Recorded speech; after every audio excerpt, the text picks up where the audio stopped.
வணக்கம். மாறா புன்னகையோடும் தீரா உற்சாகத்தோடும் ஆல்டிஸ் அரட்டையரங்கத்து உங்களை வரவேற்கிறேன். இந்த வீடியோவில் நம்ம பார்க்க போகிறது ஈரோடு புத்தக திருவிழாவில் நான் வாங்கிய புத்தகம் தான். நம்ம நண்பர்களுக்காக தான். ஒவ்வொரு முறையும் இவ்வளோ புக் ஃபேர் போகிறோம், பார்க்குறோம், புத்தகங்கள் வாங்குகிறோம். ஆனால் ஒவ்வொரு முறையும் நம்ம நண்பர்கள் கேட்குற புத்தகங்கள் பார்க்கும்போது என்னடா அது நம்ம கேள்விப்படாத பேராக இருக்கே, இந்த எழுத்தாளர் இப்படி ஒரு புக் எழுதியிருக்காரா அப்படின்னு ஆச்சரியப்படுத்தும் விதங்களில் தான் நம்ம ஆளுகளுடைய அந்த பர்ச்சேஸ் லிஸ்ட்டுலாம் இருக்குது. விஷ் லிஸ்ட்லாம் பார்த்தோன்னா பாதி புத்தகங்கள் அறிமுகமே இல்லை. இப்போ நண்பர்களால் தான் நம்ம தெரிஞ்சுக்க முடியுது. ஸோ அவங்களுக்கு ஒரு மிகப்பெரிய நன்றி. முதல்ல இதில் வந்து இந்த வீடியோ சீரீஸில் சீர்வாசரோட புக்ஸ் மட்டும் காமிக்கல, ஏன்னா தனியாக வந்துக்கிட்டு இருக்கு ஒரு பெரிய டப்பா போட்டு விட்டு வந்துட்டேன். நாளைக்கு தான் வரும்னு நினைக்கிறேன். இப்போ பார்த்துடலாம். அதுக்கு முன்னாடி ஈரோடு புத்தகத்துள்ள ஜூலை 31 ஆகஸ்ட் 11 வரை நடைபெற இடம் சிக்கைய கலை மற்றும் அறிவியல் கல்லூரி, நம்ம வீரப்பன் சத்திரம் பஸ் ஸ்டாண்டு. ஏன்னா இப்போ ஈரோட்டில் வந்து புதுசாக ஒரு பஸ் ஸ்டாண்ட் வந்திருக்கு, சோலார் பஸ் ஸ்டாண்ட் வந்திருக்கு. திருச்சியிலேருந்து போகிறவங்க, கரூர், சேலத்துலேருந்து போகிறவங்களாம் சோலார் பஸ் ஸ்டாண்டு தான் பஸ்ஸு போகுது. அங்கே நின்றோம். அங்கேருந்து வீரப்பன் சத்திரம் பஸ் ஸ்டாண்டு வந்துட்டு அதுலேருந்து 2 கிலோமீட்டர்ஸ் நம்ம சிக்கையா காலேஜ் நடந்தோ இல்லை ஆட்டோவோ இல்லை நமக்கு சத்தியமங்கலம் போகிற பஸ் ஏதாவது லோக்கல் பஸ் இருந்துச்சுன்னா அதில் ஏறி போய்க்கலாம். ஸோ அது ஒரு முக்கியமான விஷயம். அடுத்த வருடம் ஒருவேளை ஈரோடு புத்தகத்துலாம் இடம் மாறுறதுக்கான வாய்ப்புகள் இருக்குன்னு சொல்லியிருக்காங்க. ஏன்னா ஃபுல்லாகவே சிக்கையா காலேஜ் வந்து கவர்மெண்ட் கண்ட்ரோல் இருந்தாலும் நிறையா பில்டிங் புதுசாக கட்டிக்கிட்டே இருக்காங்க. நல்ல இடப்பற்றாக்குறை ஏற்படலாம், தெரியல. அடுத்த வருடம் இடம் மாறலாம் அல்லது மாறாமல் இருக்கலாம், அது ஒன்று. அது மட்டும் இல்லாமல் நிறையா புத்தக திருவிழாக்களுக்கான அப்டேட் கேட்டுக்கிறீங்க. புது கவர்மெண்ட் சேஞ்ச் ஆகிருக்கிறதுனால இவங்க வந்து இவங்களுடைய பட்ஜெட் தாக்கல் பண்ணதுக்கு பிறகு தான் அந்த அனௌன்ஸ்மெண்ட்லாம் வரும்னு சொல்லியிருக்காங்க. ஸோ இப்போதைக்கு எந்த அப்டேட்டும் புதிய புத்தக திருவிழாக்கள் குறித்து இல்லை. புதுக்கோட்டை, மதுரை, திண்டுக்கல் இதுக்கெல்லாம் ஒரு அப்ராக்சிமேட்டாக டேட் சொல்லியிருக்காங்க. ஏன்னா கன்ஃபர்மேஷன் டேட் வரல, வந்ததுக்கு பிறகு நான் சேனலில் சொல்கிறேன். ஸோ முதல் புத்தகம் பார்த்துடலாம். வஉசியும் காந்தியும், 347 ரூபாய் 12 அணா. ஆரா வெங்கடாச்சலபதி எழுதியிருக்காரு. ஸோ இந்த புத்தகம் நமக்கு தெரியாட்டியும் வெங்கடாச்சலபதியோட வஉசியை குறித்த நூல் பற்றி நம்ம சேனலில் ஒரு டீட்டெயில்டு வீடியோ இருக்குது. ஒரு ரிசர்ச் புக்கு எப்படி எழுதணும், வஉசியும் திருநெல்வேலி புரட்சியும் தான், திருநெல்வேலி கழகம்னு சொல்லிட்டு அவ்வளோ டீட்டெயிலாக சூப்பராக எழுதியிருப்பார். ஒரு 17 நிமிஷம் வீடியோ நம்ம சேனலில் இருக்குது. போரிங்காக இருக்கும் ஒருவேளை இந்த வரலாறு பிடிக்காதவர்களுக்கு, அவ்வளோ தெளிவான ஆராய்ச்சி. நேரம் கிடச்சுன்னா பாருங்கள். ஸோ அவர் தான். ஏன்னா வஉசியை குறித்து ஏகப்பட்ட டைட்டிலில் வெங்கடாச்சலபதி எழுதியிருக்காரு. சலபதினு சொல்லுவாங்க ஷார்ட்டாக. அவருடைய படைப்புகள் அவசியம் வாசித்து பார்க்கணும். அடுத்தது யூஎஸ்லேருந்து ஒரு நண்பருக்காக ஆல்பர்ட் கிச்சாக், கண்ணாடி கல்லறை, யூமா வாசுகி மொழிபெயர்த்திருக்காங்க. இது வந்து விலை நியூ செஞ்சுரி புக்கை சொல்லிட்டு இருக்காங்க, 190 ரூபாய். வஉசி வந்து நம்ம காலச்சுவடு பதிப்பகம், இது காலச்சுவடு பதிப்பகம், விலை 150 ரூபாய். இது நியூ செஞ்சுரி புக் ஹவுஸ் கண்ணாடி கல்லறை, 190 ரூபாய். இப்போ தான் முதல் முறையை நான் கேள்விப்படுறேன். ஸோ வாங்கி கொடுக்க சொன்ன அந்த நண்பர் வந்து இது எப்படிப்பட்ட புத்தகம்னு சொன்னால் நல்லாயிருக்கும். அடுத்தது இன்னொரு நண்பருக்காக குருதி ஆட்டம், வேல ராமமூர்த்தி அவர்கள் எழுதியது, டிஸ்கவரி புக் பேலஸ் இந்த புத்தகத்தை வெளியிட்டிருக்காங்க, 150 ரூபாய் விலை. இது பார்த்தோன்னா குருதியாட்டத்தை பொறுத்த வரையும் வேலராமமூர்த்தி என்ன சொல்கிறாருன்னா, இப்போ இன்னொரு விஷயத்தை சொல்லிடணும், ரொம்ப நாள் மறந்து போன விஷயம். வேலராமமூர்த்தியோட குற்ற பரம்பரை அந்த நாவல் முதல் முறையாக வரும்போது விகடனில் வெளியான போது அதோட பேர் என்னன்னு பார்த்தீங்கன்னா கூட்டாஞ்சோறு. எனக்கு எப்படி அந்த டைட்டில் வச்சாங்கன்னு எனக்கு இன்ன வரையும் புரியல. ஏன்னா கொஞ்சம் கூட மேட்சிங்காக இருக்காது. நீங்கள் குற்ற பரம்பரை வாட்சி பார்த்தீங்கன்னா அதுக்கு முதல் டைட்டில் பார்த்தீங்கன்னா கூட்டாஞ்சோறு. கூட்டாஞ்சோறு தான் விகடனில் வெளியாகிருக்கு. அப்புறமா புக்கு வரும்போது தான் குற்ற பரம்பரை ஆகிருக்கு. ஸோ குற்ற பரம்பரைக்கு பிறகு வந்தது பட்டத்து யானை. பட்டத்து யானை எழுதும்போது ஒரு முழுதாக எழுதி முடிக்கல அப்படின்னு வேலராமூர்த்தி ஃபீல் பண்ணியிருக்காரு. ஸோ அதோட ஒரு தொடர்ச்சி மாதிரி தான் இந்த குருதியாட்டம். பட்டத்து யானையோட விட்டகுறை திட்டகுறை அப்படின்னு அவரே சொல்லியிருக்காரு. ஸோ ட்ரை பண்ணி பார்க்கலாம். அடுத்தது அன்புள்ள ஏவாளுக்கு, எதிர் வெளியீட்டிலேருந்து வந்திருக்க புத்தகம். ஆலிஸ் வாக்கர், புலிட்சர் பரிசு வென்ற எழுத்தாளர் ஆலிஸ் வாக்கர் எழுதியது. தமிழில் வந்து ஷஹீதா அப்படிங்கிற மொழிபெயர்த்திருக்காங்க. இதை குறித்த அறிமுகம் எனக்கு இல்லை, நண்பர்கள் சொல்லுங்கள். 400 ரூபாய் விலை. அடுத்தது பாரபாஸ், அன்பு வழி அப்படிங்கிற பேர்லையும் இருக்கும், பாரபாஸுங்கிற பேர்லையும் இருக்கும். கானாசு அவர்கள் மொழிபெயர்த்திருக்காங்க. பேர் லாகர் குவிட்ஸ் அப்படிங்கிறவர் எழுதினது.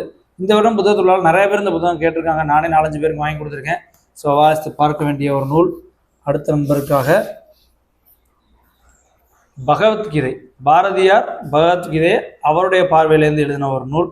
இது பார்த்திங்கன்னா வானவில் புத்தகாலயம், அதாவது 6th சென்ஸோட ஒரு பப்ளிகேஷன் தான், அங்கேருந்து வாங்கினது. ஏன்னா 6th சென்ஸில் வழக்கமாக முகிலோட புக்ஸ் மட்டுமே நம்ம பார்க்குறோம். நிறையா கலெக்ஷன்ஸ் இருக்குது. ஏன்னா போன கோயம்புத்தூர் புக் ஃபேர்லேயும் ஒரு புக் காமிச்சிருந்தேன் வித்தியாசமாக. அதே போல் இது பாரதியாரின் பகவத்கீதை வந்து வானவில் புத்தகாலயத்தில் வாங்கினது. அடுத்தது கிழக்கு பதிப்பகத்துலேருந்து 3 நூல்கள், எல்லாமே சுஜாதா தான். ஆழ்வார்கள் ஒரு எளிய அறிமுகம், 12 ஆழ்வார்களை குறித்தும் ஒரு எளிய அறிமுகம். அதைத் தொடர்ந்து இந்த ஆழ்வார்கள் எளிய அறிமுகத்துக்கு ஒரு துணை நூலாக தான் இதை எழுதியிருக்காரு. வாரன் ஒரு பாசுரம், 4000 திவ்ய பிரபந்தத்திலேருந்து சில குறிப்பிட்ட பாசுரங்கள் ரேண்டமாக எடுத்து அதற்கு ஒரு எளிய விளக்கம் சுஜாதா கொடுத்துருக்காரு. கிழக்கு பதிப்பகம் தான் இந்த நூல்கள் எல்லாமே. அடுத்தது அனிதாவின் காதல், அவருடைய வழக்கமான த்ரில்லர் டைப்பான ஒரு ஸ்டோரி, இதுவும் நம்ம கிழக்கு பதிப்பகம் தான். அடுத்தது சில புத்தகங்கள் காலச்சுவடிலேருந்து நண்பர் வாங்க சொன்னாங்க. நடந்தாய் வாலி காவேரி, ஸோ சிலப்பதிகாரத்தில் வரக்கூடிய ஒரு ஃபேமஸ் வேர்டிங்ஸ் நினைக்கிறேன். இது நடந்தாய் வாலி காவேரி, தி ஜானகிராமன் அவர் எழுதியிருக்காரு. இது ஒரு ட்ராவலர் பயண நூலை போல தான் இது. ஸோ அந்த காவேரியின் வழித்தடம் ஃபுல்லாக ஒரு பயண நூலாக அதை எழுதியிருக்காங்க. அடுத்து ஜி நாகராஜன் அவருடைய ஒரு ஃபேமஸான ஒர்க்கு நாளை மற்றும் ஒரு நாளை. நான் என்ன வாசிக்கலை, ஏன்னா நிறைய பேர் கேட்குறீங்க ஃபோன் பண்ணுறது இவ்வளோ புத்தகங்கள் நீங்கள் வாசிக்கலாம். கண்டிப்பாக நான் காட்டுறதுல ஒரு 10% தான் வாசிச்சிருப்பேன். நம்ம நண்பர்கள் வழியாக தான் பல புதிய அறிமுகங்கள் எனக்கு கிடைக்குது. ஸோ நாளை மற்றும் ஒரு நாளே ஜி நாகராஜனுடைய ஒரு ஃபேமஸான படைப்புன்னு மட்டும்தான் எனக்கு தெரியும், நான் வாசிச்சதில்லை. அடுத்தது ஏறுவெயில், பெருமாள் முருகன் அவருடைய நாவல். ஸோ இந்த நாவலை எடுத்து பார்க்கும்போது டக்குனு வந்து ஏறுவெயிலுக்கு வீடியோ எடுத்து நான் எடிட் பண்ணி போடாமல் இருக்கமே அப்படின்னு விரைவிலே வந்துடும். ஒரு இளைஞன் கல்லூரியை நோக்கி போகிறான், அவனுடைய வாழ்க்கை அதே சூழ்நிலை இந்த கொங்கு மண்டலத்தில் இருக்கக்கூடிய அந்த ரீஜனில் இருக்கக்கூடிய பீப்புள் அவங்களுடைய தொழில் ஒரு விவசாய பூமியிலேருந்து அந்த பூமியிலேருந்து வெளியேறி மில்களுக்கு வேலைக்கு போகிறது, ஃபைனான்ஸ் பண்ணுறது, அந்த மாதிரி அவங்க வாழ்வியல் மாற்றம், ஒரு இளைஞனோட ஒரு சிறுவனுடைய கல்லூரிக்கு போகக்கூடிய வாழ்க்கையான கால மாற்றம், இதெல்லாம் தான் இதில் பிரதிபலிக்குது. ரொம்ப சூப்பராக இருக்கும். சில குறிப்பிட்ட காட்சிகள்லாம் இன்னும் எனக்கு மனசில் நிற்கிது, நான் தனி வீடியோவில் டீட்டெயிலாக சொல்கிறேன் பாருங்கள். ஏன்னா பெருமாள் முருகன் சாரை இந்த வருடம் சென்னை புத்தகத்தில் பார்க்கும்போது இந்த நாவலை குறித்து தான் நான் டிஸ்கஸ் பண்ணேன். நம்ம இன்ஸ்டாகிராம் பேஜில் கூட அந்த ஃபோட்டோஸ்லாம் இருக்குது. அடுத்து பாரதியார் எழுதிய கடிதங்கள், பல்வேறு நபர்களுக்கு பாரதியார் எழுதிய கடிதங்கள், ரா பத்மநாதன் தொகுத்திருக்காரு, காலச்சூடு பதிப்பகம். அடுத்ததா இந்த புத்தகம் பாருங்கள் நண்பர்களுக்கு நன்றி சொல்லணும். ஏன்னா இப்படி ஒரு புக் இருக்குன்னு எனக்கு தெரியாது. மா நீ, இவ்வளோதான் டைட்டில், மா நீ. ஹெப்சிபா ஜெயசுதாசன் எழுதியிருக்காங்க. எனக்கு ஹெப்சிபா ஜெயசுதாசனோட புத்தம் வீடு காலச்சுவடில் கிடைக்கும், அதை பற்றி ஒரு டீட்டெயில் வீடியோ நம்ம சேனலில் இருக்குது. புத்தம் வீடு ஒரு சிறப்பான நாவல், அவங்க எழுதிய ஒரு புத்தகம் மானி. இதை வாங்கி இதை பற்றி லைட்டாக படித்து பார்த்தேன், புக்கை அனுப்பணுமா நண்பருக்குன்னு யோசிச்சுக்கிட்டு இருக்கேன். ஆனால் இப்போ எனக்கு வாசிக்க அவ்வளோ புத்தகம் சேர்ந்து போய் கிடக்கு, இந்த மாதம் அதை வாசிக்க முடியாது. அதனால் ஒரு கனத்த இதயத்தோட நண்பருக்கு அனுப்பி வைக்க தான் போகிறேன். ஏன்னா அவருடைய ஹெப்சிபா ஜெயசுதாசன் சிறு வயதில் வந்து மியான்மரில் இருந்தவங்க, பர்மாவில். அந்த காலகட்டத்தில் அங்கே அவங்களுடைய நினைவுகளை வச்சு ஒரு புனைவு நாவலாக எழுதியிருக்காங்க. ஸோ ரொம்ப இன்ட்ரெஸ்டிங்கான லேயராக இருக்குது. எஸ் ராமகிருஷ்ணன் முன்னுரை எழுதியிருக்காரு. அன்னம் பப்ளிகேஷன் வெளியிட்டிருக்காங்க. ஈரோட்டில் தான் அன்னம் ஸ்டால் போட்டிருக்காங்க, ட்ரை பண்ணி பாருங்கள். அடுத்தது தமிழ்நாடு பாடநூல் கழகத்திலேருந்து பாரதியும் ஷெல்லியும் 2 பேரையும் ஒப்பிட்டு தோமுசி ரகுநாதன் அவர்கள் எழுதிய ஒரு நூல், இது ட்ரை பண்ணி பார்க்கலாம். அடுத்த புத்தகம் ஜோனத்தன் லிவிங்ஸ்டன் என்ற கடற்பறவை, போன மாதம் தான் வாசித்து முடித்தேன். ஒரு மெய்யியல் சார்ந்த நூல்னு சொல்லலாம், டீட்டெயில் வீடியோ வரும், எக்ஸ்பிளைன் பண்ணுறேன். ஸோ பட் இந்த மெய்யியல் சார்ந்து படிக்க மாட்டேன், செல்ஃப் ஹெல்ப் மாதிரி படிக்க மாட்டேன் அப்படிங்கிற ஆளுகளுக்கு இந்த புத்தகம் கிடையாது, ஸ்லோவாக தான் போகும். அடுத்த சீர்வாசத்துலேருந்து ஒரு 2-3 புத்தகங்கள். மரப்பாச்சி சொன்ன ரகசியம், எஸ் பாலபாரதி. அனில் குஞ்சு, கலைஞர் கருணாநிதி, செவ்வாழை அறிஞர் அண்ணா. ஸோ மறுபடியும் ஒரு ஜோனத்தன் லிவிங்ஸ்டன் 2 கேட்டிருந்தாங்க. இந்த புத்தகங்கள் மட்டும்தான் நான் தனியாக வாங்கிட்டு வந்தேன் சீர்லேருந்து. ஏன்னா மித்த எல்லா புத்தகங்களும் சீர்லேருந்து தனியாக வந்துக்கிட்டு இருக்கு நமக்கு. இது பாருங்கள் மீசை, இதுவும் சீர்வாசரோட ஸ்டாலில் தான் இருந்துச்சு. வயலார் விருதும் கேரள சாகித்ய அகாடமி விருதும் பெற்ற ஒரு நாவல். தமிழில் மோ செந்தில்குமார் மொழிபெயர்த்திருக்காரு. மோ செந்தில்குமார் வேறு யாரும் இல்லை, கேஆர் மீராவோட புத்தகங்களை தொடர்ச்சியாக மொழிபெயர்ப்பு செய்து கொண்டிருக்கக்கூடிய ஒரு எழுத்தாளர் தான். சிறப்பாக இருக்கும் அவருடைய மொழிபெயர்ப்பு. ஸோ அதனால் ஒரிஜினல் வெர்ஷன் எழுதுனது பார்த்தீங்கன்னா எஸ் ஹரீஸ் எழுதியிருக்காங்க, மோ செந்தில்குமார் மொழிபெயர்த்திருக்காரு. அடுத்த புத்தகம் இப்போ தான் கேஆர் மீரா பற்றி சொன்னோம், கரெக்டாக எதிர் வெளியீட்டிலேருந்து கேஆர் மீராவோட புத்தகமே இருக்குது, மீரா சாது. முதல் வாட்டி வாசிக்கும் போது கூட எனக்கு கதைக்களத்தை 100% புரிஞ்சுக்க முடியல. அப்புறம் மெல்ல அசை போடும்போது, மனதுக்குள்ளே மெல்ல அசை போடும்போது தான் இதுக்குள்ளே உள்ள மல்டிபிள் லேயர் எவ்வளோ ஒரு புராணத்தோட இணைத்து சொல்லப்பட்டிருக்கு அப்படிங்கிறதெல்லாம் சூப்பராக புரிஞ்சு. தனி வீடியோவில் பார்க்கலாம். பாலங்கள் சிவசங்கரி, இந்த புக் ஃபேரில் மட்டும் 3 புக்கு வாங்கியிருக்கேன். பாலங்கள், ஏன்னா நண்பர்கள் இந்த எங்கேயும் சஜஷன் பார்த்தாங்கன்றதில்ல, சிவசங்கரியோட நூல்கள் வழக்கமாக எனக்கு பிடிக்கும். ஸோ இந்த புத்தகம் வாசித்து பார்க்கலான் இருக்கேன். அடுத்ததா நேஷ்னல் புக் ட்ரஸ்ட்லேருந்து திருமணம் ஆகாதவன், இது நான் கேள்விப்பட்டதில்லை. தமிழில் எஸ் கிருஷ்ணமூர்த்தி அவர்கள் எழுதியிருக்காங்க. சரத் சந்திர சட்டோபாத்தியாயா அப்படிங்கிற எழுதியிருக்காங்க. நேஷனல் புக் ட்ரஸ்ட்டில் உங்களுக்கு ஏதாவது புத்தகங்கள் வேணும், ஏன்னா நிறையா புக்கு வந்து அவங்கள்ட்ட காலியாகிடுது, நிறையா செல்லர் ஸ்டாரில் வாங்கி வச்சுட்டு தான் விற்றுக்கிட்டு இருக்காங்க. புத்தகங்கள் தேவைப்படுதுன்னா உடனடியாக வாங்கிருங்க, தேவைப்பட்டாலும் நம்ம சேனலில் கனெக்ட் பண்ணுங்கள். இன்னொரு நண்பருக்கு பார்க்குறக்கு முன்னாடி இந்த கட்டப்பை ஒரு ரகசிய கட்டப்பை ஒன்று ஒளிஞ்சிருக்குது.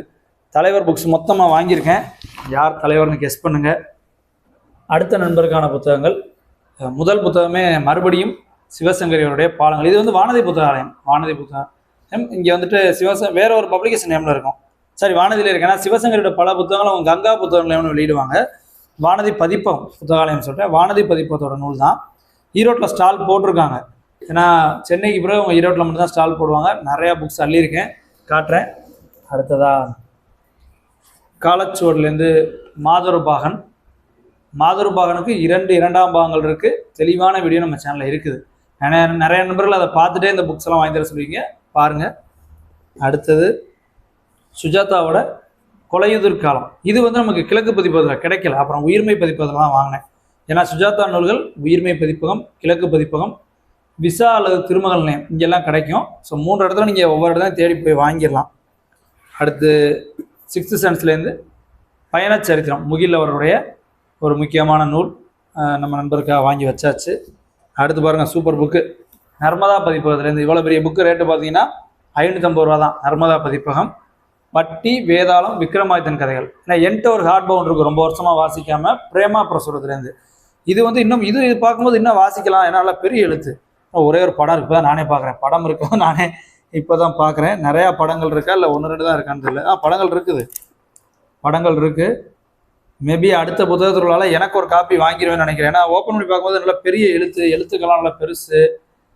சில்ட்ரன்ஸ் புக் படிக்கணும்னு இப்போ கொஞ்ச நாள் நினச்சிக்கிட்டு இருக்கேன், சிறுவர்களுக்கு கதை சொல்லும் விதமாக. ஸோ விக்ரமாதித்தன் கதைகள் என்னுடைய ஃபேவரட்டு.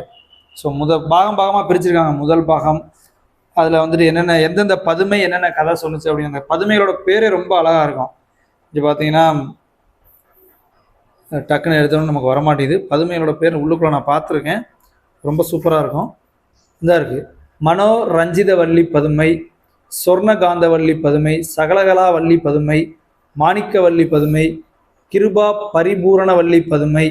ஸோ இந்த பேர்களே ரொம்ப அழகானது. ஸோ விக்ரமாதித்தன் வேதாளம் கதைகள் மறுபடியும் ஒரு வாட்டி வாட்சி பார்க்க ஆசைப்பட்றேன். அடுத்து முக்கியமான கட்டப்பை, தலைவரோட புத்தகங்களின் முழு தொகுப்பு. ஈரோடு போகிறேன்னு சொன்னோன்னா ஒரு நண்பர் வாங்கிட்டு வந்துருங்க அப்படின்ட்டார், லிஸ்ட்லாம் கொடுக்கல, அங்கே போங்க வாங்கிட்டு வாங்கன்றார். ஸோ தலைவரை பார்க்குறதுக்கு முன்னாடி அங்கேயே வாங்கின மற்ற 2 புத்தகங்களை சொல்லிடுறேன். முதல் புத்தகம் குபேரவன காவல், காலச்சக்கரம் நரசிம்மா அவருடைய நூல். அவருடைய காலச்சக்கரம் ஈரோடு புக் ஃபேரில் கிடைக்க மாட்டேங்குது, ரொம்ப டிமாண்டாக இருக்குது. அடுத்து மறுபடியும் சிவசங்கரியோட ஒரு நூல் பாலங்கள். இது 2ஐயும் வச்சாச்சு. இப்போ தான் தலைவரோட புத்தகங்கள் எடுக்க போகிறோம். கெஸ் பண்ணியிருக்கீங்களா என்னென்னு பாருங்கள். இவ்வளோ ஒரே எழுத்தாளர் தான், வேகமாக வாச்சிட்றேன். சாண்டிலியன் வானதி பதிப்பகம்னு நீங்கள் கெஸ் பண்ணியிருக்கலாம். சாண்டிலியனோட படைப்புகள் மொத்தமாக நிறைய அள்ளியாச்சு. மொத்த படைப்புகளையும் வாங்கலை, ஓரளவு ஒரு 40% வாங்கியாச்சு. ராஜதிலகம் வரிசையாக பேரை மட்டும் வாசிக்கிறேன், எல்லாமே சாண்டிலியன் தான். அடுத்ததாக கடல் ராணி, ராஜ பேரிகை. நான் பிஜி படிக்கும்போது படித்தது, 2014 காலகட்டங்கள். இன்னமும் இதோட முன்னுரை எனக்கு ஞாபகம் இருக்குது, ஏன்னா ஒரு நக்கலும் நையாண்டியுமா ஒரு முன்னுரை எழுதியிருப்பார். அடுத்தது மதுமலர். இது மட்டும் ஒரு வித்தியாசமான புத்தகம் சாண்டிலியன் சீரீஸில். ஏன்னா இது வந்து வரலாற்று நாவல் கிடையாது, வரலாற்று புனைவு கிடையாது, ஒரு சமூக நாவல் மாதிரி தான் இருக்கும். கதைக்கிழமை எனக்கு மறந்துட்டேன், பட் நான் வாசிச்சிருக்கேன், அதுவும் ஒரு 13 வருஷம் முன்னாடி. ரொம்ப நல்லாயிருக்கும். இதுவும் அவருடைய வரலாற்று புதினம் அல்லாத ஒரு நாவல் வாசிக்கணும், அதை நீங்கள் ட்ரை பண்ணி பாருங்கள். அடுத்து கடகடன்னு எடுத்துருவோம். ஒரு 4-5 புத்தகங்கள் தான். ஒரு கட்டப்பை அவருக்கு மட்டுமே வந்துருச்சு. ஜலமோகினி சாண்டிலியன்னு சொல்ல தேவை, எல்லாமே அவர் தான். மோகினி வனம், மலைவாசல். அடுத்ததா பல்லவத்திலகம்னு ஒரு புத்தகம் இருந்துச்சு, எங்கேயோ மாற்றி அடுக்கி வச்சிட்டேன்னு நினைக்கிறேன். இந்த இருக்குது பல்லவத்திலகம். ஏன்னா இந்த புத்தகங்கள் நான் வாசிச்சிருக்கேன். பல்லவத்திலகம், மலைவாசல், மோகினிவனம் வாசிக்கல, ஜலமோகினிலாம் வாசிச்சிருக்கேன். பட் கதையை எக்ஸாக்டாக கேட்காதீங்க. சாண்டிலியன் புக்கு எக்கச்சக்கமாக வாசிச்சாலும் எது வாசித்தேன் எது விட்டுட்டேனே எனக்கு அவ்வளோ ரொம்ப மறந்துருச்சு. அடுத்தது கன்னிமாடம், மன்னன் மகள். இது 2 ஹார்ட் பவுண்டு. அடுத்து 2 பெரிய ஒர்க் வாங்கினேன். ராஜமுத்திரை, ராஜமுத்திரை 2 பார்ட் புக் இது. அடுத்தது அவருடைய கடல்புறா எல்லாரும் தெரிஞ்சிருக்கு. இந்த புத்தகம் கொஞ்சம் நிறைய பேர் தெரியலை, பட் இதுவும் ஒரு முக்கியமான ஒர்க். யவனராணி, ஏன்னா சாண்டிலியனுடைய ஒரு மாஸ்டர் பீஸ் அப்படின்னா யவனராணி மற்றும் கடல்புறா 2மே தான். ஸோ ஜலதீபம் இப்போ பிரிண்டில் இல்லைன்னாங்க. பிரிண்ட் வந்து கொஞ்சம் போயிருக்கு, புது பிரிண்ட் போயிருக்கு, இனிமேல் தான் வரும்னாங்க. அதுவும் ஒரு சூப்பராக 3 பார்ட் ஜலதீபம். சமீபத்தில் நம்ம நண்பருக்காக ஓல்டு புக் சேல்ஸில் வாங்கி கொடுத்தேன். ஏன்னா நம்ம கம்யூனிட்டியில் சேர்ந்துங்க நிறைய புத்தகங்கள் இதெல்லாம் ரேட் ஒவ்வொன்றும் பார்த்தீங்கன்னா சாண்டிலியனுக்கு மட்டுமே ஒரு 6000 ரூபா ஆயிடுச்சு. இதே வந்து நான் கேட்டேன் ஃப்ரெண்டுகிட்டே, உங்களுக்கு செகண்ட் ஹேண்டில் வேணுமானா அவர் வேணாம் அப்படின்ட்டாரு. செகண்ட் ஹேண்ட்ஸ்லையும் கிடைக்குது சில நண்பர்கள்ட்டேருந்து. ஸோ உங்களுக்கு ஏதாவது புத்தகங்கள் வேணும் அப்படின்னா மறக்காமல் நம்ம சேனலோட கம்யூனிட்டியில் சேர்ந்துக்குங்க. என்னென்ன புத்தகங்கள் வேணும்னு சொல்லுங்கள், வாங்கி அனுப்பி வைக்கலாம். மறுபடியும் இன்னும் ஒரு வீடியோவில் உங்களை வந்து சந்திக்க முன்னாடி இவ்வளவு புத்தகங்களை எனக்கு அறிமுகம் செய்த நம்ம நண்பர்களுக்கு மீண்டும் ஒரு பெரிய நன்றி. அடுத்த வீடியோவில் இன்னும் நிறைய புத்தகங்களை பற்றியும் புத்தக திருவிழாக்கள் குறித்த அப்டேட்டோட நான் சந்திக்கிறேன். தொடர்ந்து வாசிப்போம். நன்றி.